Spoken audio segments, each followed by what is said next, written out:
Hello. आज का जो टॉपिक है पिछले सेशन से रिलेटेड है। हमने कहा था कि भारतीय नागरिकता अधिनियम हम लोग दो भाग में पढ़ेंगे, तीन भाग होने वाला है, तो ये दूसरा भाग है। हम लोग पिछले अध्याय में यानी कि पहले भाग में जो भारतीय नागरिकता नियम के बारे में पढ़े थे कि कैसे हम लोग भारत के नागरिक कहलाएंगे। तो आज का सेशन जो दूसरा भाग है उसमें हम लोग और थोड़ा गहराई में सुनेंगे। अगर अच्छा लगे शेयर जरूर कीजिएगा। चलिए स्टार्ट करते हैं। तो भारतीय नागरिकता संशोधन अधिनियम 1986, संशोधन का मतलब होता है कि कुछ बढ़ाना या कुछ घटाना। तो संशोधन का मतलब होता है कुछ बढ़ाना, यानी कि जो हमारा भारतीय नागरिकता संशोधन किया गया है 1986 में, आज उसी के बारे में कुछ खास जानकारी हम लोग लेंगे।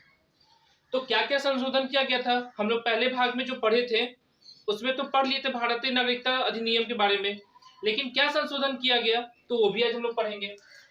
इस अधिनियम के आधार पर भारतीय नागरिकता संशोधन अधिनियम 1955 में जो हमारा भारतीय नागरिकता अधिनियम जो बना था कि कौन सा व्यक्ति भारत का नागरिक कहलाएगा 1955 में, और 1986 को उसमें कुछ संशोधन किया गया है।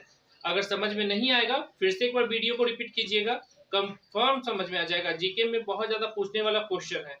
और मजेदार की बात है कि आप लोग के लिए स्पोकन इंग्लिश का क्लास स्टार्ट हो चुका है और आप लोगों के प्यार की वजह से आपके पवन सर का स्कूल भी चलता है जिसका नाम है पीएस पब्लिक स्कूल। नर्सरी से 8 तक चलता है। एडमिशन करवा लीजिए सस्ती शिक्षा और अच्छी शिक्षा से। चलिए आइए स्टार्ट करते हैं। तो 1955 में जो संशोधन बना था भारतीय नागरिकता संशोधन, उसमें थोड़ा सा भारतीय नागरिकता जो बना था अधिनियम 1955 में, उसमें संशोधन किया गया 1986 में। तो क्या क्या संशोधन किया गया, वो जो हमारा भारतीय नागरिकता अधिनियम जो 1955 में बना था उसमें बहुत सारा फेरबदल किया गया है। पहला, अब भारत में जन्मे केवल उस व्यक्ति को ही नागरिकता प्रदान की जाएगी जिसके माता पिता में से कोई एक भारत का नागरिक हो।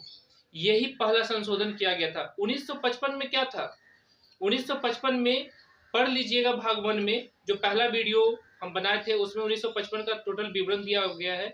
लेकिन इसके वजह से भारत में बहुत सारा समस्या आने लगा भारतीय नागरिकता अधिनियम 1955 के तहत। तो उसमें संशोधन किया गया। कब किया गया, 1986 में।